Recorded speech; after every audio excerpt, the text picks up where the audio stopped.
అందరికీ మరొకసారి కష్టపడిన వాళ్ళకు. దాని తర్వాత నజియా గారు ఉన్నారు లేదు ఇక్కడ? కిదరయా బెన్, నజియా బెన్ హే ఇదర్. నా చేత డబ్బింగ్ చెప్పించింది ఆవిడ, హిందీ డబ్బింగ్. 4 రోజులు పట్టింది తెలుగు, 3.5 రోజులు పట్టింది హిందీ. అయిపోయింది 3.5 రోజులు అంతేనండి. లేకపోతే 5 రోజులు పడితే 4.5 రోజులు అయిపోయింది. 3.5 రోజులే హిందీ డబ్బింగ్ అయిపోయింది. అంత బాగా ఆవిడే రాసి ఆవిడే నా చేత డబ్బింగ్ చెప్పించింది. అలాగే చాలామంది ఆర్టిస్టులు ఉన్నారు నా ముందు కూర్చుని ఉన్నారు ఇక్కడ. వాళ్ళందరూ కూడా ప్రతి విషయం అందరూ కూడా మిగతా అందరూ కూడా నా ఓకే వాళ్ళని కూడా నా అభినందనలు తెలియజేసుకుంటున్నాను. అలాగే ఈ కార్యక్రమం ఇంత బ్రహ్మాండంగా ఏర్పాటు చేసిన శ్రేయాస్ మీడియా. ఎక్కడున్నావు శ్రీనివాసు? సరే, శ్రేయాస్ మీడియా శ్రీనివాస్ అతనికి నా ఎంత బాగా మైక్ సిస్టమ్ కానీ మన కర్ణాటకలో చేసాం చింతమణిలో. ఆ ప్రోగ్రాంలో పెట్టుకో అప్పుడు వర్షం బయలుదేరాం, కుంభవృష్టి బయలుదేరిన తర్వాత అందరు అన్నారు అయ్యో ప్రోగ్రాం జరగదన్నారు. నేను గమ్మును కూర్చొని ఏం మాట్లాడాల, ముహూర్తం పెట్టింది నేనే, ఎందుకు మాట్లాడాలి మనం అని. మళ్ళీ కొంచెం ముందుకెళ్ళగా చూస్తే రోడ్ అంతా పొడిగా ఉంది. అనుకున్నాను మనోడు మీరు పెట్టిన ముహూర్తం ఉండి అన్నారు. మళ్ళీ స్టేజ్ దగ్గరికి వెళ్తే మళ్ళీ మొదలైంది. మళ్ళీ ఇలా చూశారు నన్ను, నేనేం మాట్లాడలేదు. పోలీసులు వచ్చారు, వెళ్ళిపోండి మీరు, లేకపోతే ఏదైనా తొక్కిసాడు జరిగితే ఒక్కడు పడితే మిగతా అందరు పడతారు, ఒక్క ప్రాణం పోయినా అది మనకి చెడ్డ పేరు సార్, మా డిపార్ట్మెంట్కి మీకు కూడా చెడ్డ పేరు సార్.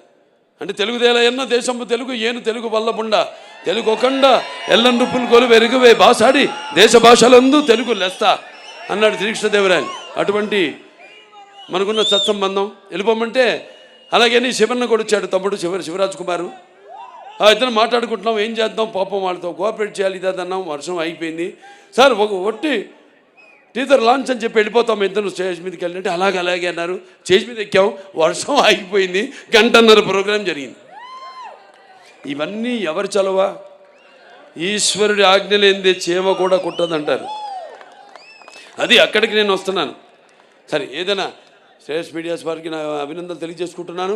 అలాగే ఈ ప్రోగ్రాంని వీక్షిస్తున్న కేవలం ఇక్కడే కాదు, మొత్తం ఆంధ్ర రాష్ట్రం అయితేనేమి, పక్క కర్ణాటక, మహారాష్ట్ర, మన షోలాపూర్ ఫ్యాన్స్ వచ్చారు. బాంబేలో ఫంక్షన్ జరిగితే దెమ్మ తిరిగిపోయింది అసలు అక్కడికి బాలీవుడ్ వాళ్ళందరికీ మన ప్రోగ్రాం. ఇదో ఇలా అన్నా చాలు, వాడు ముందు కంగారు పడిపోయారు, ఇదేంటి ఇలా తిప్పాడేంటి అని. ఒక సిగ్నేచర్ వేసి వచ్చేసాము అక్కడ. సో అంత అద్భుతంగా చాలా బాగా జరిగింది. అక్కడ షోలాపూర్ ఫ్యాన్స్ వచ్చారు, అంత దూరం 6 గంటలు ప్రయాణం చేసుకుని వచ్చారు. ఎక్కడికి వెళ్తే అక్కడ ఫ్యాన్స్. చాలు ఈ జన్మకి, ఇంకా నేను చేసుకుంటూ వెళ్తాను చెప్పాను నేను. మళ్ళీ ఇంకా సినిమాలు చేసుకుంటాను వెళ్తాను, ఇంకా మంచి సినిమాలు మేము ముందు ఉంచుతాను అని సభాముఖంగా తెలియజేసుకుంటూ మరొకసారి అందరికి కూడా నా కృతజ్ఞతలు. ఏమన్నా మిస్ ఆయన మన ఎడిటర్ ఆయన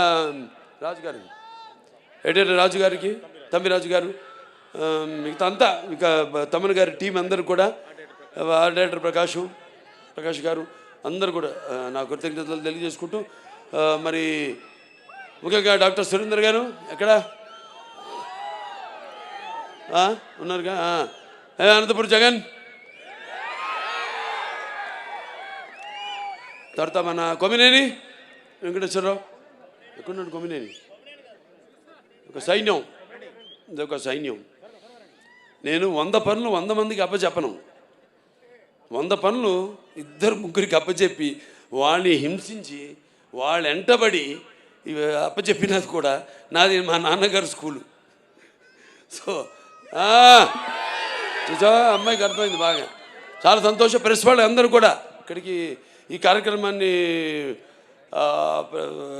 వారధిగా ప్రేక్షకులందరూ కూడా అందించిన ప్రింట్ మీడియా అయితేనేమి, లేకపోతే ఎలక్ట్రానిక్ మీడియా అయితేనేమి అందరూ కూడా నా కృతజ్ఞతలు తెలుసుకుంటాం.